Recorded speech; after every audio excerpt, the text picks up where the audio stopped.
CEO's son disliked all women until he met this single mom. My name is Hannah Brooks, and if there's one thing life has taught me, it's that you can't always choose your battles, but you can choose how you fight them. I never thought my battles would lead me to someone like Ethan Carter, a man I once believed incapable of love. Before Ethan, my world was small. It wasn't empty, but it was heavy. I was a single mom to my 6-year-old boy, Liam, who was the light in my darkest nights. His father, well, let's just say he chose freedom over family. He left when Liam was only 2, and since then, it's been just the two of us against the world. I worked 2 jobs, mornings at a local coffee shop and evenings at a small diner, just to keep our tiny apartment and pay for Liam's school fees. Ethan Carter was the last person I expected to walk into my life. In fact, before I met him, I knew him only through whispers and rumors that floated through the city like cold wind. He was the only son of Richard Carter, the billionaire CEO of Carter International. People called him the Ice Prince. The story was always the same. Ethan disliked women, all women. It wasn't just that he wasn't interested in dating. He actively avoided any interaction that went beyond what was necessary. They said his mother had left him when he was a child, abandoning him and his father for a new life overseas. After that, Ethan supposedly decided every woman was selfish and untrustworthy.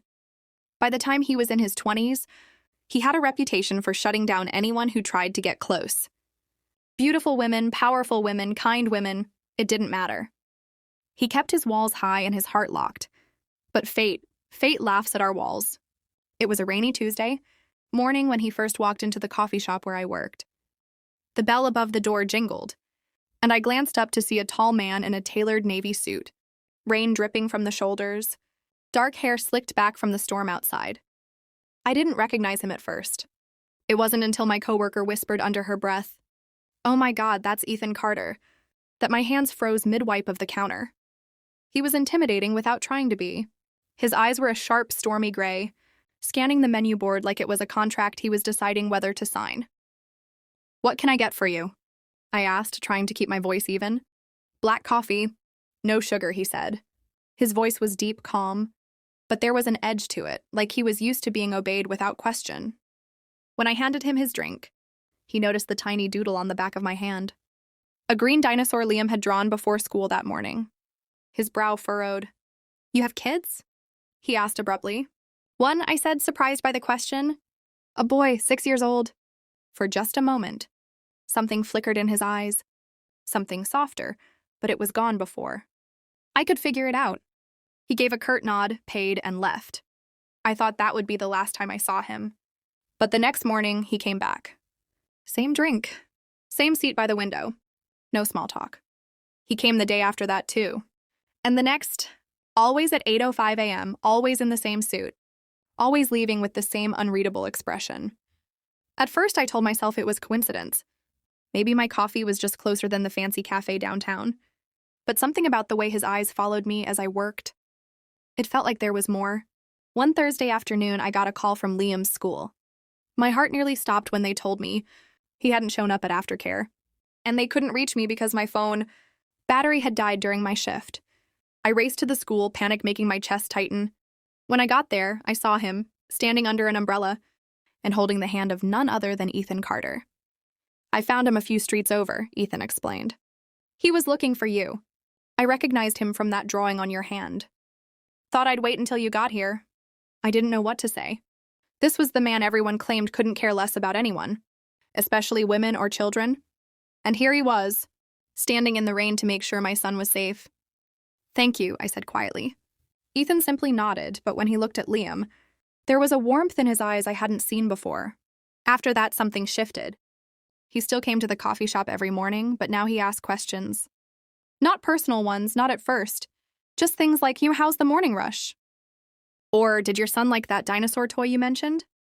Then one evening after my shift, I stepped outside to find Ethan leaning against a sleek black car, waiting. "I'll give you a ride home," he said simply. I wanted to refuse. I didn't like accepting help. But it was pouring rain, and Liam was waiting at home. I got in. The ride was quiet at first. Then he asked, "Why do you work 2 jobs?" I hesitated, not wanting to sound like I was fishing for sympathy. "To keep up with rent, and to make sure Liam can stay in his school. It's a good one." He nodded, eyes fixed on the road, but there was a tension in his jaw. Days turned into weeks, and Ethan became different around me. He started showing up at the diner during my night shift, always sitting in my section, always tipping far more than the bill. He'd talk to Liam when he saw him, asking about school and listening like he genuinely cared. But the city gossip didn't stop. In fact, it got louder. People started noticing Ethan with me. The Ice Prince was smiling in public, with a single mom, no less. I overheard whispers at the coffee shop. She's probably after his money, and he'll get bored. They always do. I told myself I didn't care what people thought. But late at night, alone in my apartment, I wondered if they were right. Men like Ethan didn't stay. Then, one Friday night, everything changed. I was closing up the diner when two men in suits walked in. They weren't there for food.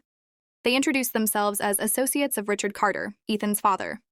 "You need to stop seeing Ethan," one of them said bluntly. "You're a distraction. He's meant to take over the company, and you don't fit the image." I felt my stomach drop. "I'm not with him," I said. "Doesn't matter. People are talking. This ends now." They left without waiting for an answer. But the message was clear. Ethan's world had rules, and women like me weren't part of it. When Ethan came to the coffee shop the next morning, I avoided his eyes. I made his coffee, set it down, and went to the back room before he could speak. I thought if I created distance, it would protect both of us. But Ethan wasn't the type to let things go. That evening, he showed up at my apartment. "Why are you avoiding me?" he demanded. I told him everything, about his father's men, about the whispers, about how I didn't belong in his world. He didn't get angry. He didn't deny the truth. He just stepped closer, his voice low and certain. "I don't care what my father thinks. And I don't care about the gossip. Hannah, you're the first person I've met in years who isn't pretending.